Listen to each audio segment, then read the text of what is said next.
late June, we're going to be doing low angle rope rescue training, and we wanted to go ahead and put together this short video to kind of go over the systems just a little bit.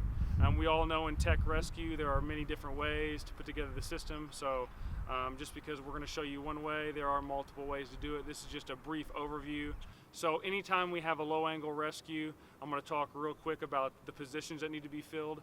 We obviously need to have an IC, an incident commander, and as we know, low angle, our biggest area around here is going to be the state park. And if you've ever been on a run, normally the IC is out on the street somewhere. Then you're going to have your operations. The operations is going to be that officer that's out there at the scene where the operation's actually happening. You're going to have your safety officer. You're going to have your rescuer or a multiple rescuers. And then you're going to have safety, somebody running safety. And then you're going to have the edge person. And then you're also going to have somebody working the main line or the belay line if you're using a two-line system. For today's purposes, we're just going to show a one-line system.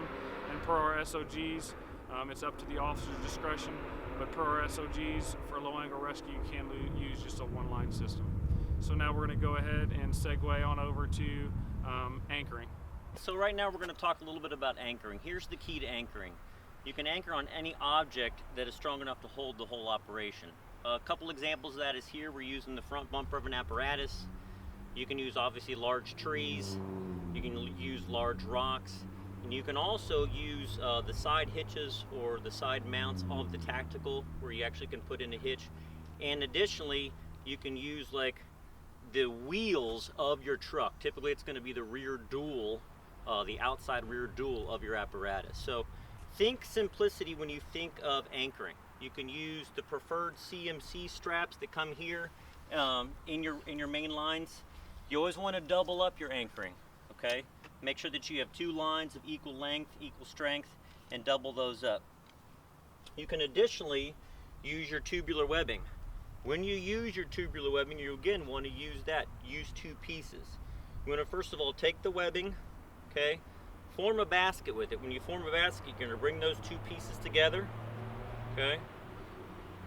Grab the bottom loops, and now you've made a basket. What's important here is that you keep your water knot out of the line of where you're going to be connecting your beaners to for that anchoring. You can either then come around a tree or an object with this, or in this example, we're going to come around the front bumper or the front hooks of this apparatus. You connect your beaner, connect your anchor plate, and you'd be ready to run your operation. In the event that you come to an emergency situation where you're looking for an anchor and you don't necessarily have an apparatus to attach to or a man-made object, if you're out, say you're at the state park and somebody goes down and you have to use this, what we are teaching is a tensionless hitch. And the reason why a tensionless hitch is going to be valuable in this situation is you have 150 feet of rope to work with. You can wrap any size tree that you come to. The tensionless hitch is nice because you can wrap it and start your system with the anchor right there at the tree, or you can extend it and go to where you need to set up your system. So now we're going to show you how to do the tensionless hitch. So when we do a tensionless hitch, the textbook is going to tell you to wrap 3, pull 2, and that's certainly correct. 3 being that you can't wrap any less than 3 times. However, there's nothing wrong with wrapping more than 3 times, and especially on something like this, and I'm aware of the fact that this is not a tree. A tree is going to cause more friction with the bark, but this is going to cause the rope to want to slip a little more. So there's nothing wrong with wrapping more than 3 times. So what we're going to do for our tensionless hitch is we're going to just go ahead and start to wrap our anchor. I'm going to wrap it once, I'm going to wrap it a second time here, wrap it a third time. Per the book, it would be perfectly acceptable to stop here, but due to the fact that this is, there's not a lot of friction with this light post here, I'm going to go ahead and wrap it a couple extra times.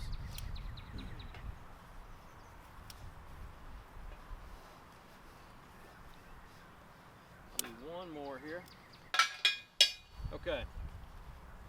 After I connect my carabiner and lock it off, this is now a tensionless hitch. So a couple of things that we're looking for when we make a tensionless hitch. One of the most important things is that this is in fact tensionless. You don't want this to pull any slack on the load end where you're going to be hooking up your system. So as long as this is loose, you've successfully completed a tensionless hitch. Now we have two ways to secure our anchor system. The first being doing the wrap 3 pull 2 method, where we pull 2, and you want to make sure that you pull 2 sections of this from the middle. Pull these 2 here. I pulled 2 from the middle. Now we're going to take a carabiner, and then this is where you would connect your anchor plate. This is where you're going to be starting your system off, okay? The other option, and this works great if it's okay and you have plenty of room right here to run your system. The other option is that you don't have to pull 2. You can cinch this nice and tight, come on the other side of your carabiner, and you can extend this out as far as you need to get to a place that there's enough room for the person running the system to work. And then once we get here, we're just going to do a figure 8 on a bite.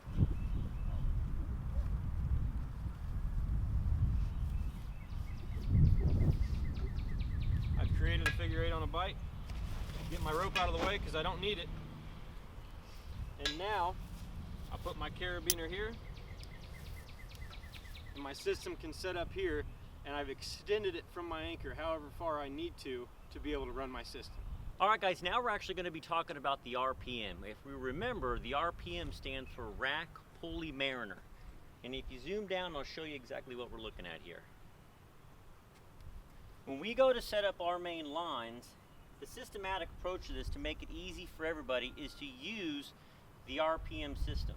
The way that works is you have a bar rack, you have a pulley, and in this situation we have a Gibbs. You could use a pressic here, and then we have a mariner strap, a double pulley, and 2 pressics. When you look at that and you pull this out of your mainline bags, this is exactly how it should look every time. RPM, Rack Pulley Mariner, okay? Now what we're gonna do, we're gonna assume that we've already got our knots tied up. We're gonna start to begin to lower our rescuer down to our victim. So what we're gonna do now is we're gonna load our bar rack, okay? We're going to grab our main line. We're going to obviously make sure that we have all of our beaners locked down in the locking position and 1/4 turned back up. We're going to take our main line and begin to put that into the bar rack.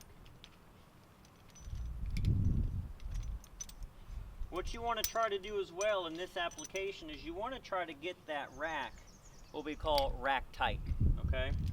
So don't be afraid to get your hands in here. You want to pull those bars tight against that main line rope as you're securing it.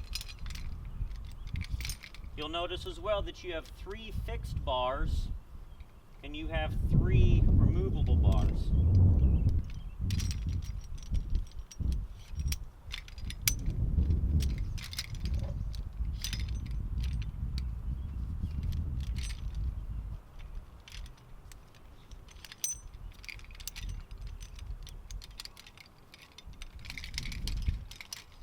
So now that our bar rack is loaded, we're ready to lower the rescuer down to the victim, okay? Remember, if you need to lock off in any event, you're going to drive your main line forward, stopping in this position, okay? When you're feathering out to lower that rescuer, you're going to bring this hand back and you're going to feather these bars out to lower that main line down.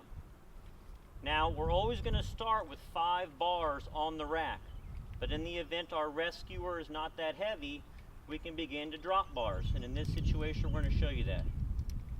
So I'll begin to take bars out of the equation, making sure that I keep my hands in the appropriate position, and feather these bars out. And in the event we need to stop, we're going to drive it forward. We never want to drop below 3 bars on the rack whenever we're using it, and we always want to start with 5. In any rescue, communication is key, especially in rope rescue. We talked about the positions a little bit earlier. So right now we have Lieutenant Ballack, he's operating the main line, he's operating the system. We have Chris Ulrich, he is the edge person, and then we have Adam Davis, he's the rescuer. So this is to lower the initial rescuer down to make access to that patient. So communication is key, and we're just going to demonstrate real quick that we have to be talking to each other and know what's going on. So the edge person is going to communicate with the rescuer and with the person operating the main line. Ready to lower? Ready to lower. Main line ready to lower? Ready to lower. Lower. Lowering.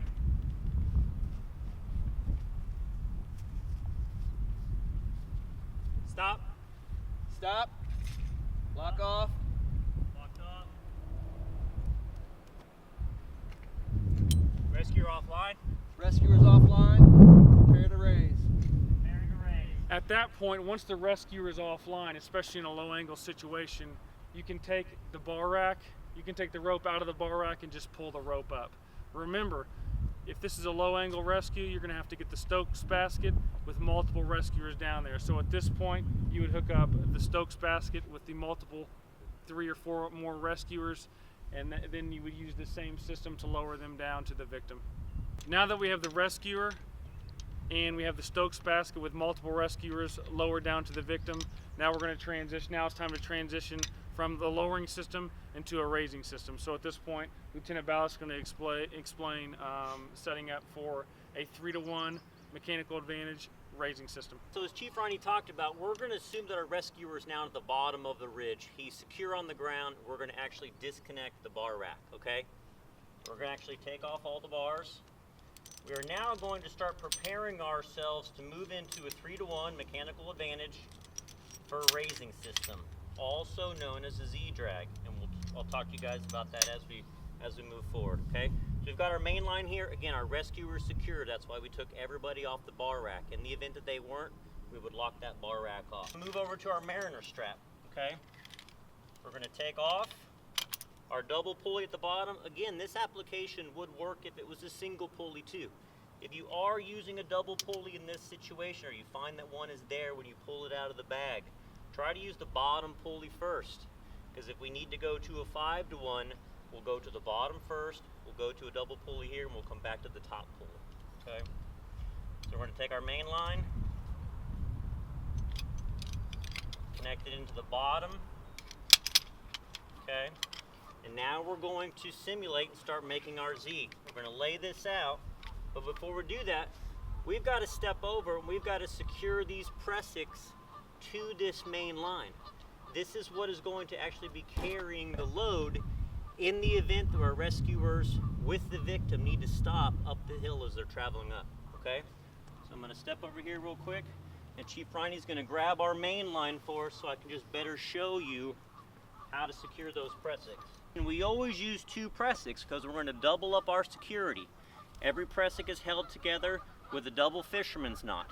It's great to hold this knot initially to tie the pressic, but I'll show you we want to get it out of the way when we're going to use this pressic in the system, okay?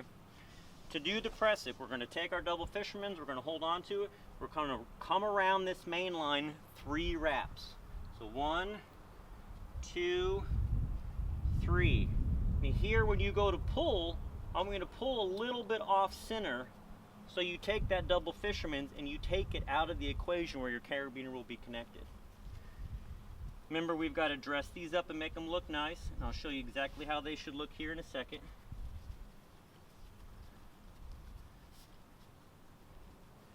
This is exactly how this should look.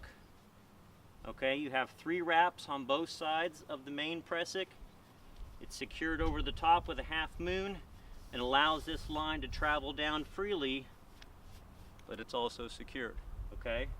So we can now take the short one, we can connect it here to our mariner strap, and then we're going to move into securing our long one. So again, 3 wraps, 1, 2, 3.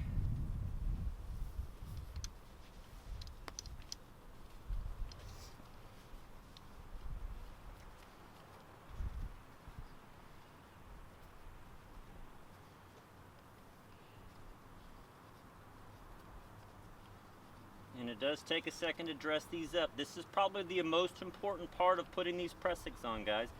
If you don't do this, they're not going to work properly and they're not safe, okay? So again, 3 wraps, our double fisherman's out of the way, and we're coming back. We're securing that to the main line as well too. Now we've got our main line locked off. Do 2 press-sticks. Our beaner's locked down. And we're going to start setting up to raise with the 3 to 1. We've got our rescuer and our victim that's going to be traveling back up from the situation. We've got our 2 press-stick knots that are here securing, holding that main line. They are right now holding the load of this entire rescue, all right? We're going to now move into raising and set up our 3 to 1 mechanical advantage. The key as you're switching systems is to make sure that you continue to go back and double check all your beaners. Make sure your knots are secure. Your beaners are locked down, okay? And with a half turn back, okay? Double check your system before we move to raise. Now we're going to take off our beaner, our other pulley, and our gibs that was on the rack itself, okay? Or the anchor plate, sorry. Now we're going to form our Z-drag, or our 3 to 1 mechanical advantage. We're going to grab this rope, walk it out. When we walk this out, we want to try to get this portion of the system as close to the edge as possible. This is going to give us the longest and the furthest distance to travel to bring those rescuers back up the hill in the smoothest form possible. Okay, so we'll use this as a stopping point. Additionally too, you could use a press-stick in this application.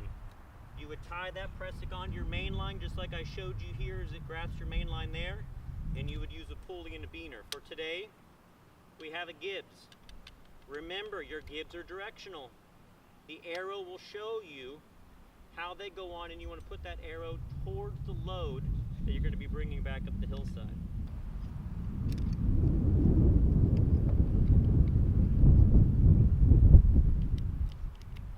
Get secured. Take our pulley, connect it in.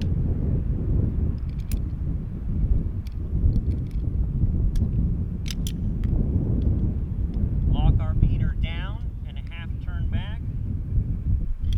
And now we are set up with our 3 to 1. Remember, when you're raising, you want to try to keep this line that you're raising with as parallel as you possibly can to the system to give you the best mechanical advantage possible. If you step too far out here, the system will still work, but you're going to gain a greater amount of mechanical advantage by staying more parallel in line with the system itself. And we're ready to raise. And lastly, you'll have to man your press-sticks. So if I'm raising and then I stop, I've got to lock these press-sticks off, because that's going to be holding then the load.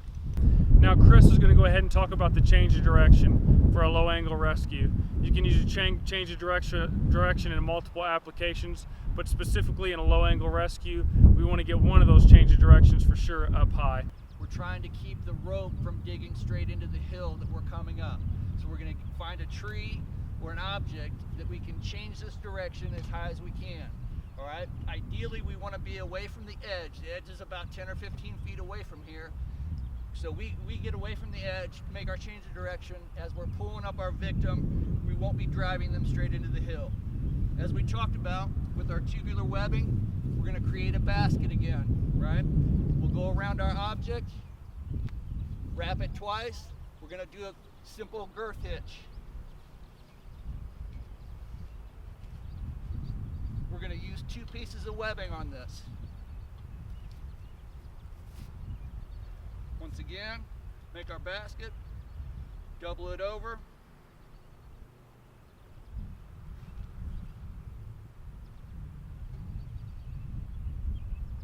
If you can catch it.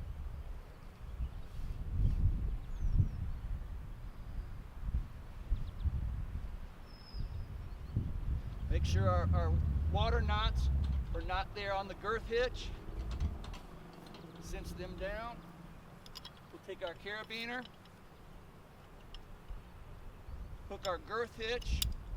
Now it's in. Now I'm going to attach the rope, put it through my pulley.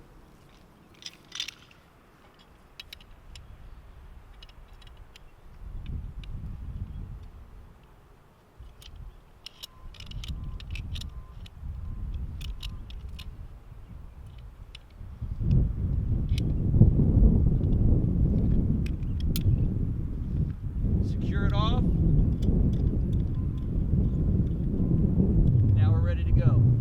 though we have the system set up, we have our 3-to-1 mechanical advantage, we have our change of direction, we got it up on a tree, or in this scenario here, we got it up on a post as high as we possibly can with the pulley. And the reason for that, like Chris said, we have that so it pulls the rescuers and the victim in the basket up instead of pulling them into the hill. For this scenario, we have Adam Davis. He is the rescuer. We would assume that we have multiple rescuers on attending the basket at this time. So at this point, the rescuers are going to go ahead, and we have Chris Ulrich going to be our edge person. He's going to communicate with the rescuer. And then we have our main line. He's going to communicate with Eric Jenkins. Ready to raise? Main line ready to raise? Ready to raise. Raise. So Eric Jenkins is holding the pressix open as they raise, so they don't get bound up in the pulley. The pulley would probably man them just fine, but it's good to hold them open if you have the extra manpower. Lock off. So once they stop to reset, they lock off the main line with the pressix by pulling them out, and then they're going to reset the haul cam or the gibs and the pulley and the carabiner down there. Ready to raise? Ready to raise. Main line ready to raise? Ready to raise. Raise. Once again, you see Eric holding the gibs open. You would have multiple people pulling, hauling at this point. And then you would lock off. Stop and lock off. Stopping. Now once you lock off, you pull once again, you pull the pressix back out, and then they're going to reset the line with the gibs and the pulley. This time I'm going to have Eric not touch. We're going to do it one more time, and this time go ahead and we're not going to have Eric touch the pressix and see if the pulley should man him. Ready to raise? Ready to raise. Main line? Ready to raise. Raise. So you can see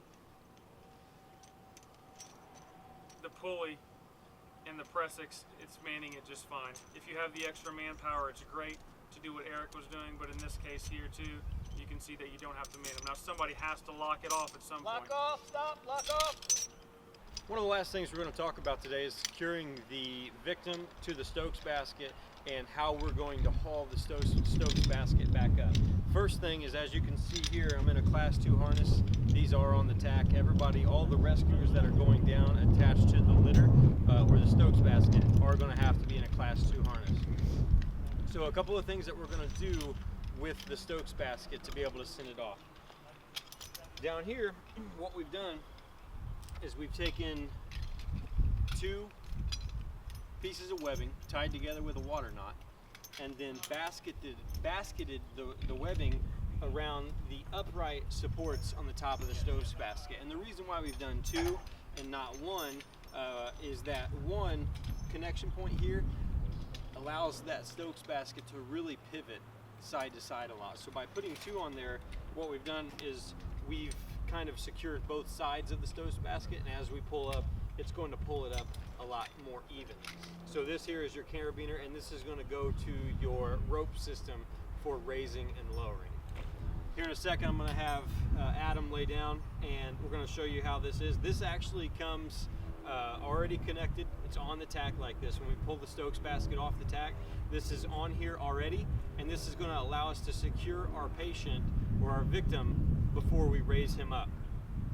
This is very simple. Blue strap goes to the blue connection points. Red strap comes over to the red connection points. So what we're going to do now is we're going to have our victim, Adam, if I can get you over here real quick. We're going to have our victim lay down. I'm going to show you the proper way to secure him. So our first rescuer, he went down and he started packaging the patient and assessing the patient.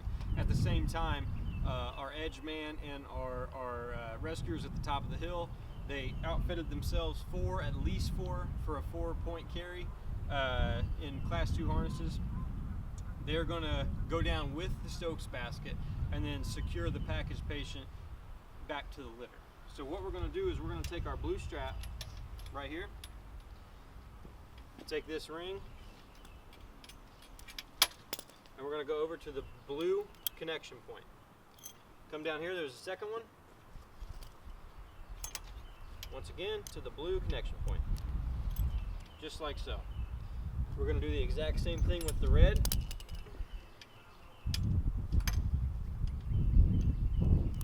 Like that.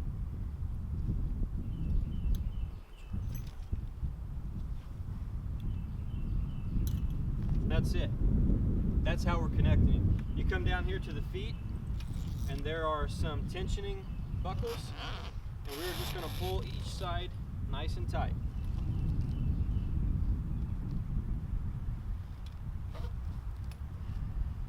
Now, being that this is not high angle rescue, if we were sending him over the side of the building, we would want to be a little more secure. We might consider securing his feet so he doesn't want to slide down in the basket, but with low angle, this is going to be more than enough.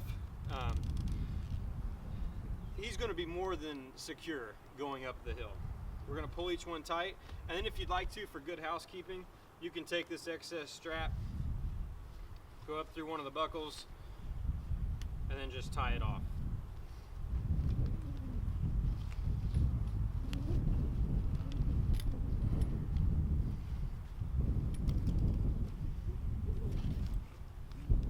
Again, this is not necessary, but good housekeeping is always a benefit. Okay, he's nice and secure. So now what we're going to do is we are going to have our other rescuers come in. We're going to connect to the litter, and we're going to show you how to carry the victim back up and out to where two things are being accomplished. The victim is secured on the system through the stokes basket, and the rescuers are secured on the system by being tied off to the litter. The best thing to use to connect to the litter is a pick-off strap. That allows us to connect here to my Class 2 harness and then to the stokes basket, and it allows us to tension that strap to where we are all different heights here. It allows us to all tension it to the same level.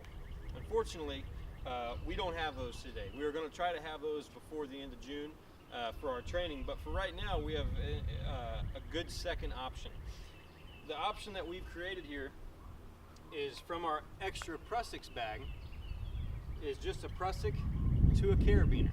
Now, what this does not allow us to do, does not allow us to adjust the distance between my Class 2 harness and the litter. So we are all tied off at the same distance. So unfortunately, it's going to make it a little more challenging. There's going to be a little more weight that we're actually carrying as opposed to suspending in our harness. However, this is a perfectly acceptable second option because, as you see here, all of the rescuers are going to be securely tied off to the litter. So as we're coming up the hill, in the event that one of us falls, we are connected to the system. We are connected through the litter to the system. So if we fall, we're not going down the hill. We're going to be securely tied off. So what we're going to do is all the rescuers have already done. You're going to connect to your harness. You're going to be sure to lock off. I'm connected to my Prussic. Now I'm going to talk to all my rescuers. Rescuers ready to raise? Ready to raise. Ready to raise. We are all going to get alongside the litter, and then as much as possible, we're here. My peer fitness trainer here is going to ensure that we lift with our legs and not our back. Ready? On 3. 1, 2, 3.